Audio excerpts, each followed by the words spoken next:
देवी दुर्गा सप्तशती में जो देवी कवच है उसका पाठ कर रहा हूँ, हिंदी में पाठ कर रहा हूँ। जय हो माता जी की। ओम चंडिका देवी को नमस्कार है। मार्कंडेय जी ने कहा, पितामह, जो इस संसार में परम गोपनीय तथा मनुष्यों की सब प्रकार से रक्षा करने वाला है और जो अब तक आपने दूसरे किसी के सामने प्रकट नहीं किया है, ऐसा कोई साधन मुझे बताइए।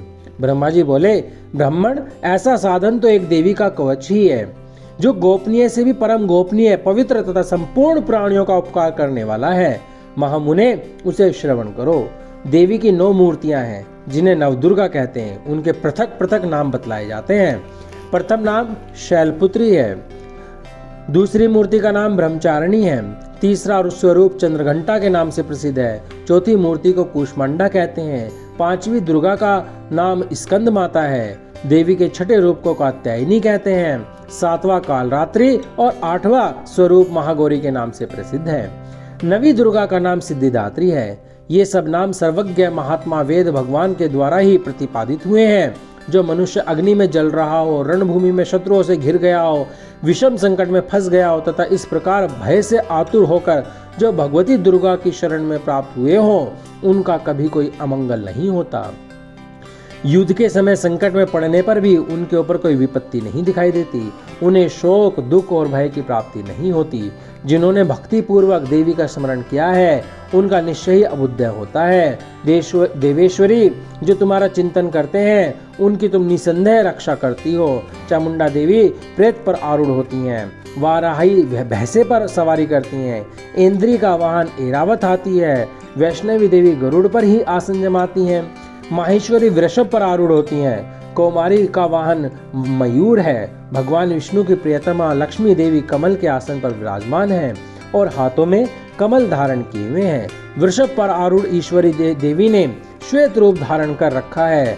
ब्रह्मी देवी हंस पर बैठी हुई हैं और सब प्रकार के आभूषणों से विभूषित हैं। इस प्रकार ये सभी माताएं इस प्रकार की योग शक्तियों से संपन्न है। इनके सिवा और भी बहुत सी देवियां हैं, जो अनेक प्रकार के आभूषणों की शोभा से युक्त तथा नाना प्रकार के रत्नों से सुशोभित हैं। ये संपूर्ण देवियां क्रोध में भरी हुई हैं और भक्तों की रक्षा के लिए रथ पर बैठी दिखाई देती हैं। ये शंख, चक्र, गदा, शक्ति, हल और मूसल, खेटक और तोमर, परशु तथा पाश, कुंत और त्रिशूल एवं उत्तम शांग्र, धनुष आदि अस्त्र शस्त्र अपने हाथों में धारण करती हैं। दैत्यों के शरीर का नाश करना, भक्तों को अभयदान देना और देवताओं का कल्याण करना, यही उनके शस्त्र धारण का उद्देश्य है। महान रौद्र रूप, अत्यंत घोर पराक्रम, महान बल और महान उत्साह वाली देवी, तुम महान भय का नाश करने वाली हो, तुम्हें नमस्कार है। तुम्हारी ओर देखना भी कठिन है। शत्रुओं का भय बढ़ाने वाली जगदम्बिके, मेरी रक्षा करो। पूर्व दिशा में इंद्र शक्ति मेरी रक्षा करे। अग्नि कोण में अग्नि शक्ति, दक्षिण दिशा में वाराही तथा निरुक्त कोण में खड़ग धारिणी मेरी रक्षा करें। पश्चिम दिशा में वारुणी और वायव्य कोण में मृग पर सवारी करने वाली देवी मेरी रक्षा करें। उत्तर दिशा में कौमारी और ईशान कोण में शूलधारिणी देवी रक्षा करें। ब्रह्माणी, तुम ऊपर से मेरी रक्षा करो और वैष्णवी देवी नीचे की ओर से मेरी रक्षा करें। इसी प्रकार शव को अपना वाहन बनाने वाली चामुंडा देवी 10 दिशाओं में मेरी रक्षा करें। जया आगे से और विजया पीछे से मेरी रक्षा करें। वाम भाग में अजिता और दक्षिण भाग में अपराजिता रक्षा करें। उद्योतनी शिखा की रक्षा करें। उमा मेरे मस्तक पर विराजमान होकर रक्षा करें। ललाट में मालाधारी रक्षा करें और यशस्वनी देवी मेरी बहुओं की संरक्षण करें। बहुओं के मध्य भाग में त्रिनेत्रा और नथुनों की यम घंटा देवी रक्षा करें। दोनों नेत्रों के मध्य भाग में शंखनी और कानों में द्वारवासिनी रक्षा करें। कालिका देवी कपोलों की तथा भगवती शांकरी कानों के मूल भाग की रक्षा करें। नासिका में सुगंधा और ऊपर के ओठ में चर्चिका देवी रक्षा करें। नीचे के होठ में अमृत कला तथा जिह्वा में सरस्वती देवी मेरी रक्षा करें। कौमारी देवी दांतों की और चंडिका कंठ प्रदेश की रक्षा करें। चित्र घंटा गले की घाटी की और महामाया तालु में रहकर रक्षा करें। कामाक्षी ठोड़ी की और सर्वमंगला मेरी वाणी की रक्षा करें। भद्रकाली ग्रीवा में और धनुर्धरी पृष्ठवंश में रहकर मेरुदंड में रहकर रक्षा करें। कंठ के बाहरी भाग में नीलग्रीवा और कंठ की नली में नलकूबरी रक्षा करें। दोनों कंधों में खड़गनी और मेरी दोनों भुजाओं की वज्र धारिणी रक्षा करें। दोनों हाथों में दंडिनी और उंगलियों में अंबिका रक्षा करें। शूलेश्वरी नखों की रक्षा करें। कुलेश्वरी पेट में रहकर रक्षा करें। महादेवी दोनों स्तनों की और शोक विनाशिनी देवी मन की रक्षा करें। ललिता देवी हृदय में और शूल धारिणी उदर में रहकर रक्षा करें।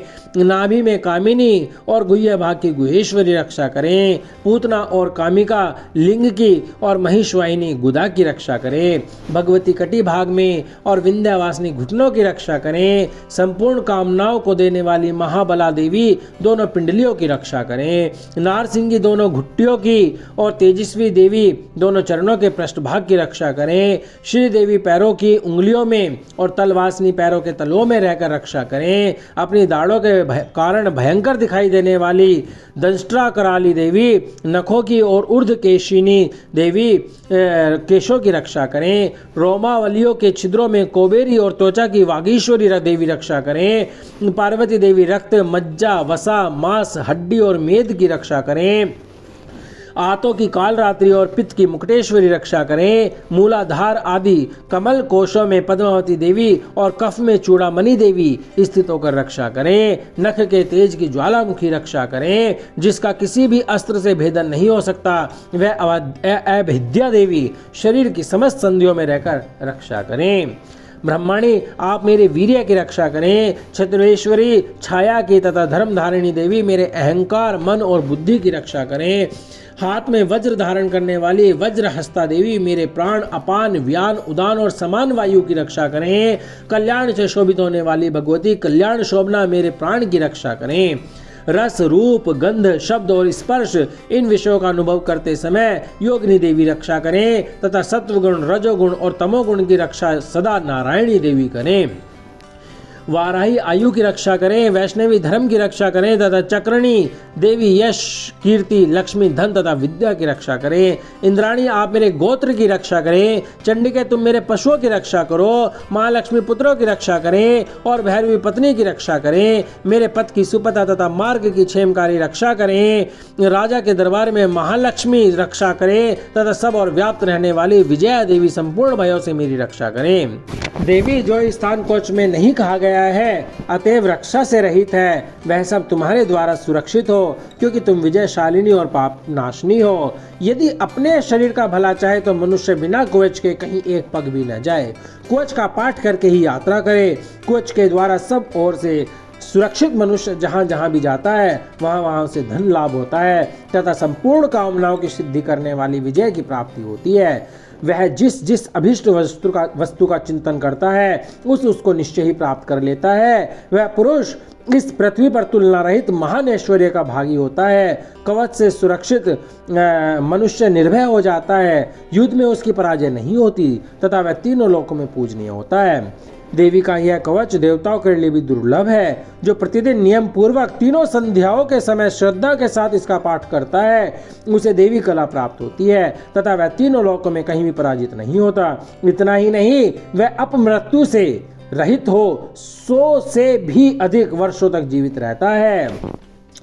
मकरी, चेचक, कोढ़ आदि उसकी संपूर्ण व्याधियाएं नष्ट हो जाती हैं। कनेर, भांग, अफीम, धतूरे आदि का स्थावर विष, सांप और बिच्छू आदि के काटने से चढ़ा हुआ जंगम विष तथा अहीफेन और तेल के संयोग आदि से बनने वाला कृत्रिम विष, ये सभी प्रकार के विष दूर हो जाते हैं, उनका कोई असर नहीं होता। इस पृथ्वी पर मारण, मोहन आदि जितने अभिचारिक प्रयोग होते हैं तथा इस प्रकार के जितने मंत्र यंत्र होते हैं वे सब इन कवच को हृदय में धारण कर लेने पर उस मनुष्य को देखते ही नष्ट हो जाते हैं। ये ही नहीं, पृथ्वी पर विचरने वाले ग्राम देवता, आकाशचारी देव विशेष, जल के संबंध से प्रकट होने वाले गण, उपदेश मात्र से सिद्ध होने वाले निम्न कोटि के देवता, अपने जन्म के साथ प्रकट होने वाले देवता, कुल देवता, माला, कंठमाला आदि, डाकनी, शाकनी, अंतरिक्ष में विचरने वाली अत्यंत बलवती भयानक डाकनियां, ग्रह, भूत, पिशाच, यक्ष, गंधर्व, राक्षस, ब्रह्म राक्षस, बेताल, कूष्मांड और भैरव